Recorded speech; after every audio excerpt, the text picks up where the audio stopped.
आज मैं बात करूंगा हिंदुस्तान में बीजेपी की सरकार, पहले वाजपेयी की सरकार और अब मोदी सरकार, जो इनकी सोच है राष्ट्र सुरक्षा को लेकर, उसके बारे में। ये इसलिए जरूरी हो जाता है क्योंकि इनकी एक अलग सोच है राष्ट्र सुरक्षा के बारे में, जिससे नुकसान हुआ है देश का, और मैं इसकी मिसालें दूंगा। अब क्यों इनकी ये सोच है उसका भी कारण है।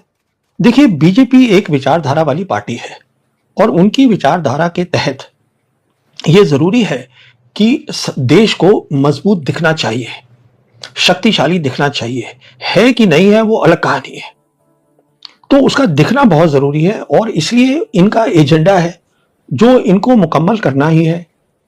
उस एजेंडा का राष्ट्र सुरक्षा पे क्या असर पड़ता है, उसका हिंदुस्तान की फॉरेन पॉलिसी, विदेश नीति पे क्या असर पड़ता है, वो एक अलग कहानी है, उसको छोड़ दीजिए आप। मिसाल के तौर पे जब वाजपेयी सरकार थी, उन्होंने तय किया, एजेंडा है उनका कि हम न्यूक्लियर टेस्ट करेंगे, परमाणु शक्ति का हम प्रदर्शन करेंगे, और किया। फिर मोदी सरकार ने यह तय करा हुआ था कि 370 जम्मू कश्मीर से हटाएंगे, तो हटाया। दिक्कत क्या होती है, जब आप इस तरीके का कोई भी एक्सट्रीम काम करते हैं, हद पे ले जाते हैं इस टाइप के काम को, तो बहुत मौके आते हैं और आए हैं जब जंग करनी पड़ती है दुश्मन के साथ। पर देखा गया है कि जब जंग की बात आती है जब जंग की बात आती है तो चाहे वो वाजपेयी सरकार हो, मोदी सरकार हो, ये पीछे हट जाती है, जंग नहीं करती। तो करती क्या है कि एक जुमलेबाजी होती है फिर, और जुमलेबाजी से एक भ्रम, एक परसेप्शन बनाया जाता है कि हमने फतेह, हमने जीत हासिल कर ली है दुश्मन के ऊपर। वो रियलिटी नहीं होती है, पर कर लिया जाता है। तो हिंदुस्तान में जो भी बीजेपी के विचारधारा वाले हैं, वो बड़े खुश हो जाते हैं कि अरे हमने साहब बहुत हासिल कर लिया पाकिस्तान के ऊपर। अच्छा, दिक्कत क्या यहां हो रही थी कि अगर कोई नेता जुमलेबाजी करता है तो उसको लोग इतना सीरियसली नहीं ले पाते, उसकी बात में विश्वास नहीं करते, बिकॉज सोच ये है कि साहब ये नेता है, पॉलिटिकल लीडर है, जुमलेबाजी करेगा ही। तो बेहतर बीजेपी के साइड से यह होता कि अगर army senior officers, retired officers और सर्विंग ऑफिसर्स, अगर वो बीजेपी की विचारधारा के करीब आ जाए या शामिल हो जाए, और वो अगर जुमलेबाजी करेंगे एक ख्वाब या एक परसेप्शन बनाने की कि हम जीत गए हैं, तो लोगों को ज्यादा विश्वास होगा क्योंकि जनरल साहब बोल रहे हैं। तो इसी के तहत हुआ क्या था कि अप्रैल 2019 में एक रैली के अंदर यूपी के चीफ मिनिस्टर योगी आदित्यनाथ ने यह कह दिया आर्मी के बारे में कि ये तो मोदी जी की सेना है। अरे साहब, बवाल मच गया ऑपोजिशन पार्टीज में। क्या बोल दिया योगी ने, यह कह दिया कि जो आर्मी है वो पॉलिटिक्स में इन्वॉल्व है, पर यह तो बोला ही नहीं। योगी ने उससे गहरी बात बोली थी। बोला यह था, जब बोला कि मोदी की सेना आज अपनी विचारधारा में मोदी की विचारधारा के करीब आ गई है। तो पॉलिटिक्स तो एक छोटी बात है। तो ये एक जो फायदा था, ये वाजपेयी सरकार नहीं उठा पाई, इसका फायदा ये मोदी सरकार ने किया। कैसे मोदी सरकार आर्मी को अपनी विचारधारा के करीब लाई, ये मैं आगे समझाऊंगा। अच्छा, एक और चीज क्या करते हैं बीजेपी की जो सरकार आती है, वो चाहते हैं कि हम हमेशा अमेरिका के नजदीक दिखें, और अगर कोई मसला हो तो फिर अमेरिका आके या तो हमारी मदद करे। मतलब अमेरिका जो है वो हमारे लिए बहुत अहम है मसले के लिए। होता क्या है कि जब आप कुछ करते हैं, एक नाटक ही होता है, एक जुमलेबाजी होती है जंग के बारे में, और आप इस्तेमाल कर लेते हैं, मान लीजिए अपनी इंडियन एयरफोर्स को, जो हुआ है जिसका मैं आगे जिक्र करूंगा, तो आप अपनी खामियां, कमजोरियां लड़ाई की दुश्मन को दिखा देते हैं। उससे क्या होता है कि अगर दुश्मन को यह लगता था कि हां इनके पास ताकत है, तो अब वो जानते हैं आपके पास ताकत नहीं है, जिसको कहते हैं डिटरेंस जो है वो खत्म हो जाता है। पर वो एक अलग कहानी है। अब लीजिए, मैं आपको दो मिसालें देता हूं, वाजपेयी के वक्त की और दो देता हूं मोदी के सरकार की। यही जो मैं बोल रहा हूं इसको बताने के लिए। हम जानते हैं कि जब वाजपेयी प्रधानमंत्री थे तो मई 1998 में शक्ति टेस्ट करे गए। इसका मतलब न्यूक्लियर टेस्ट, परमाणु टेस्ट करे गए। चलिए, हो गए। तो आगे क्या होना चाहिए था? दो चीजें होना यह चाहिए था कि अगर आपने न्यूक्लियर टेस्ट कर लिए हैं तो अब आप जल्दी से जल्दी अपनी फौज को भी शामिल करिए और न्यूक्लियर वेपन बनाइए। क्योंकि न्यूक्लियर टेस्ट करना और न्यूक्लियर वेपन बनाना एक चीज नहीं है, ये दो अलग चीजें हैं और इसमें वक्त लगता है। दूसरी चीज क्या होनी चाहिए थी कि इसका कमांड एंड कंट्रोल क्या होगा, कौन कमांड करेगा न्यूक्लियर वेपन्स को, कैसे ये इकट्ठे करे जाएंगे, ये पूरी चीज को तय करना है। और कुछ बातें इसमें से दुनिया को भी बतानी है, जिससे कि दुनिया लगे हाँ क्रेडिबल है, ये जो काम कर रहे हैं वाकई न्यूक्लियर वेपन इनके बन गए हैं और ये इस तरीके से काम करेंगे। तो वाजपेयी सरकार ने ये नहीं किया। वाजपेयी सरकार ने क्या किया, टेस्ट करते ही 24 घंटे के अंदर अंदर प्रधानमंत्री ने एक सीक्रेट लेटर अमेरिका के राष्ट्रपति बिल क्लिंटन को लिख दिया और उसमें यह लिखा, हमें टेस्ट इसलिए करना पड़ा क्योंकि चीन से हमें खतरा है। क्या क्लिंटन ने आपसे पूछा था कि आप बताइए आप क्यों टेस्ट कर रहे हैं? आइडिया यह था वाजपेयी सरकार का कि अगर हम उनको एक सीक्रेट इस तरीके का लेटर भेजेंगे तो हो सकता है अमेरिका हमारे को इस्तेमाल कर ले as a counterweight to China. तो एक ऑफर ही दे दी इस तरीके की लेटर लिख के। साथ साथ क्या हुआ, 24 घंटे के अंदर अंदर जो उस समय डिप्टी प्राइम मिनिस्टर थे अडवाणी, उन्होंने एक बयान जारी कर दिया, एक थ्रेट दे दी पाकिस्तान को चेतावनी दे दी कि देखिए अब हमने न्यूक्लियर टेस्ट कर लिया है, तो अब आप कश्मीर पे अपनी सोच को बदल लो। साथ साथ वाजपेयी सरकार क्या कर रही थी, जो रिटायर्ड सीनियर ऑफिसर्स थे उनको इकट्ठा करके एक डिफेंस सेल बनाया।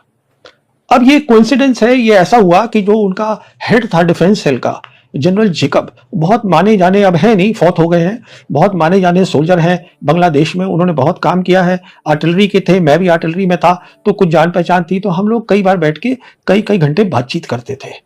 तो उसमें मैंने पूछा उनसे, मैंने कहा सर आपने ये विचारधारा वाली पार्टी का डिफेंस सेल, इसमें आप हेड क्यों बने हैं? तो उन्होंने दो टूक जवाब दिया, देखिए बात विचारधारा की नहीं है, बीजेपी सरकार ने हमें इज्जत दी है। बहुत अच्छी बात है, जो पहली सरकारें नहीं दे रही थी। तो कहने का मतलब यह है कि ये इन्होंने 3 एक काम किए, अच्छा, पर जो करना चाहिए था वो नहीं करा। अब देखिए प्रेसिडेंट क्लिंटन ने क्या किया। प्रेसिडेंट क्लिंटन को गुस्सा आ गया कि हिंदुस्तान ने न्यूक्लियर टेस्ट किया है। उन्होंने वो लेटर जो है वो न्यूयॉर्क टाइम्स को दे दिया, मीडिया को दे दिया कि साहब इसको चलाइए आप। तो दुनिया को पता चल गया कि इंडिया ये कह रहा है कि चीन से हमें खतरा था, इसलिए हमने ये टेस्ट किए, तो चीन भी नाराज हो गया। साथ साथ उन दिनों में 1998 की बात कर रहा हूं, जब चीन के और अमेरिका के रिश्ते बहुत अच्छे थे, तो प्रेसिडेंट क्लिंटन ने जो चाइनीज प्रेसिडेंट थे जियान जेमिन, उनसे कहा कि आप एशिया में हैं, आप कुछ करिएगा, आप परमानेंट मेंबर हैं सिक्योरिटी काउंसिल के। तो उन्होंने एक रेजोल्यूशन पास किया जिसके तहत यूनाइटेड नेशन में ये कहा गया कि इंडिया और पाकिस्तान, इनको दुनिया नहीं मानेगी एज न्यूक्लियर वेपन स्टेट कि इनके पास न्यूक्लियर वेपन्स है under the non proliferation treaty, तो हमें लीगली भी कुछ नहीं मिला। अब देखिए दूसरी तरफ पाकिस्तान ने क्या किया, पाकिस्तान से ये सब जुमलेबाजी नहीं करी। पाकिस्तान में आर्मी चीफ थे जनरल करामत, जहांगीर करामत, उसके पास एक विदेश राजदूत भेजा गया प्रेसिडेंट क्लिंटन का, जिनका नाम था स्टोप टैलबर्ट, कि आप साहब टेस्ट मत करिए, हम आपको F-16 देंगे, पैसे देंगे। करामत ने 2 टूक उनको जवाब दिया स्टोप टैलबर्ट को कि देखिए हमारी जो रक्षा है वो हम जानते हैं कैसे करनी है, हमारी नेशनल सिक्योरिटी आप इसमें ना पड़ी, मना कर दिया। तो उन्होंने भी टेस्ट किया, और टेस्ट करने के बाद उन्होंने क्या किया, उन्होंने फौरन एक नोट भेजा जनरल करामत ने जनरल हेडक्वार्टर से अपने फॉरेन ऑफिस में, विदेश दफ्तर में, बताने के लिए कि अब पाकिस्तान के पास न्यूक्लियर वेपन्स आ गए हैं, आ जाएंगे, इसलिए अब जो है फॉरेन पॉलिसी जो बनेगी पाकिस्तान की, वो उसमें आपको आर्मी को कंसल्ट करना जरूरी हो गया है। देखिए वो तब की बात है, और उसका असर कहां पड़ा जाके, ऑपरेशन सिंदूर में।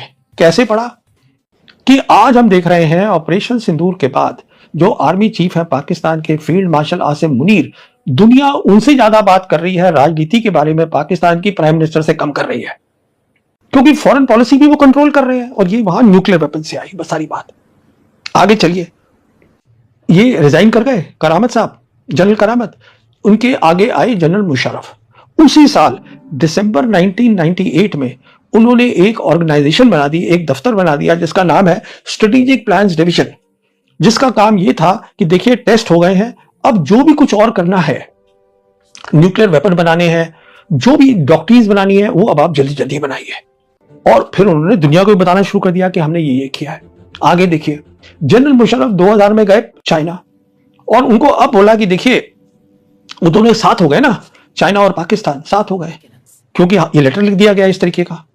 तो ये बोला कि देखिए हमारे पास ये ग्वादर पोर्ट है, इसको आप डीप सी पोर्ट बना लीजिए। चाइना ने हाँ कर दी, और जो सी पैक है चाइना पाकिस्तान इकोनॉमिक कॉरिडोर, उसका आइडिया वहां से आया, जो कि ट्रेस बैक करा जा सकता है हमारी न्यूक्लियर टेस्ट से।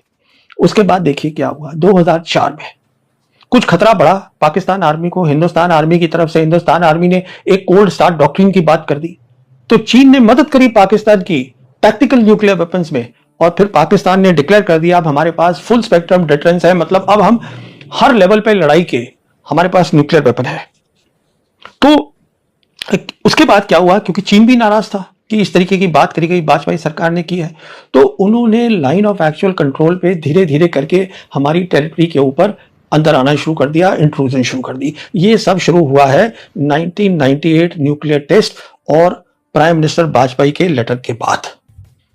तो जो हमको करना चाहिए था वो नहीं किया, और जो हमें फायदा होना चाहिए था न्यूक्लियर टेस्ट से नेशनल सिक्योरिटी के ऊपर, हमारी राष्ट्र सुरक्षा पे, वो नहीं हुआ। कहने का मतलब यह है। एक और मिसाल देता हूं।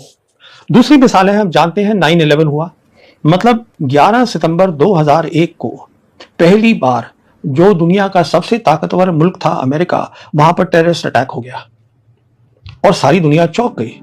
प्रेसिडेंट बुश ने डिक्लेयर कर दिया, कह दिया अब है ग्लोबल वॉर ऑन टेरर, कि अब सारा काम जो है टेररिज्म के खिलाफ, आतंकवाद के खिलाफ होगा। तो यह बात समझ में आ गई, क्योंकि वाजपेयी सरकार ने तो कहा था कि हम आपके साथ हैं इस लड़ाई में, ग्लोबल वॉर ऑन टेरर, आतंकवाद के खिलाफ। तो हुआ क्या कि 1 अक्टूबर 2001 को, उसी साल अटैक हुआ, टेररिस्ट अटैक हुआ जम्मू कश्मीर असेंबली पर, और वाजपेयी साहब प्रधानमंत्री ने खुद ये कह दिया कि चेतावनी दे दी कि अगर अगला अटैक हुआ, चेतावनी पाकिस्तान के लिए थी, अगर अगला अटैक कोई ऐसा बड़ा हुआ तो हम आराम से नहीं बैठेंगे। और देख लीजिए अगला अटैक भी हो गया। 13 दिसंबर 2001 को हिंदुस्तान की पार्लियामेंट पे टेररिस्ट अटैक हो गया। तो अब वाजपेयी साहब के पास कोई रास्ता ही नहीं था, कुछ करना ही था। तो फिर आर्मी चीफ को बुलाया गया, जनरल पद्मनाभन को। जनरल पद्मनाभन को यह कहा गया कि साहब आप फौज को अपनी इकट्ठा करिए, मोबिलाइज करिए, तैयार करिए और उसको सरहद पे भेज दीजिए। ये नहीं बताया गया कि हम किस लिए भेज रहे हैं, कि आप बस भेज दीजिए। तो पद्मनाभन ने ये सोचा, जनरल पद्मनाभन ने, कि अरे साहब इतनी बड़ी मोबिलाइजेशन हो रही है 71 की लड़ाई के बाद, तो लड़ाई के लिए तो होगी बात। तो उन्होंने मोबिलाइजेशन शुरू कर दी, पर लड़ाई तो मुद्दा था ही नहीं। अच्छा, अब जब मोबिलाइजेशन हुई तो वो 10 महीने चली। हुआ क्या कि बीच में मई 2002 में एक और बड़ा टेररिस्ट अटैक हो गया, जब मोबिलाइजेशन थी कालूचक जम्मू के अंदर, और देश के अंदर खलबली हो गई कि अब तो हमें कुछ करना ही पड़ेगा पाकिस्तान के खिलाफ। प्रधानमंत्री ने भी कह दिया, बयान दे दिया जोश में, अब आर पार की लड़ाई होगी। पर जैसे मैंने आपको बताया कि जो बीजेपी की सरकारें हैं, जब जंग की बात आती है तो वो पीछे हट जाते हैं। तो फौरन क्या पता चला, क्या हुआ, जो हमारे एनएसए थे उस समय, ब्रजेश मिश्रा, उन्होंने अमेरिका की जो एनएसए थी कॉन्डोलीसा राइस, उनको फोन लगाया और कहा अब आप कुछ करिएगा, इसको रुकवाइएगा। कॉन्डोलीसा राइस ने प्रेसिडेंट बुश से बात करी, प्रेसिडेंट बुश ने जनरल मुशर्रफ से बात करी पाकिस्तान में, और मसले को ठंडा किया गया। तो कहने का मतलब यह है कि जंग हमने नहीं लड़ी और हम वापस आ गए। तब पार्लियामेंट के अंदर जो उस समय रक्षा मंत्री थे जॉर्ज फर्नांडिस, उन्होंने यह बयान दिया कि हम अपने मुद्दे में कामयाब हो गए हैं, और मुद्दा हमारा ये था कि हमें पाकिस्तान को जो है मिलिट्री कोवर्जन करनी थी। इसका मतलब यह था कि उसको हमसे डर लगे और उस डर से वो जो अपना आतंकवाद कर रहा है जम्मू कश्मीर में वो बंद करे, तो हमने वो हासिल कर लिया है। साथ में क्या हुआ, जो आर्मी चीफ थे पद्मनाभन, उन्होंने मीडिया इंटरेक्शन में यह कह दिया कि देखिए वो नाराज थे, आपने इतनी फौज को इकट्ठा किया, इतना नुकसान हुआ और लड़ाई हुई नहीं। तो उन्होंने ये कहा कि देखिए, और ये मीडिया को बताया कि देखिए जब भी सरकार आर्मी को यूज करती है तो आर्मी को बताना चाहिए कि आप किस लिए आर्मी को यूज कर रहे हैं।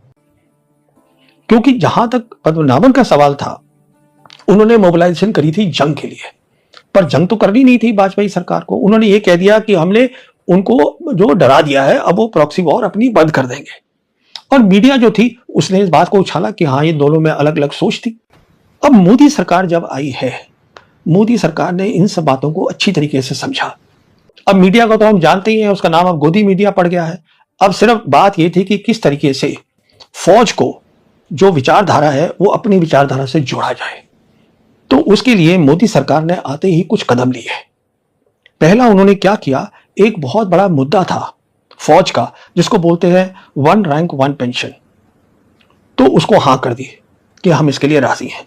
तो वो फौज, रिटायर्ड ऑफिसर्स सब बड़े खुश हो गए कि बहुत अच्छा हो गया। दूसरा ये कहा कि आर्मी जो है उससे कोई सवाल जवाब नहीं किया जाएगा, जो इंसान आर्मी से सवाल जवाब करेगा या फौज से सवाल जवाब करेगा वो देश के लिए गद्दार है, वो एंटी नेशनल हो गया। ये पहले कभी नहीं होता था। तीसरा, उन्होंने क्या काम किया कि कुछ अरसे के लिए रक्षा मंत्री बीजेपी के मोदी सरकार में अरुण जेटली थे। उन्होंने पार्लियामेंट में शुरू में यह बयान दे दिया कि जो काउंटर टेरर ऑपरेशन कर रही है फौज वो बहुत अच्छे हैं और हम चाहते हैं कि जो फेंस लगी है इसको मजबूत किया जाए। उस समय के जो नॉर्दर्न आर्मी कमांडर थे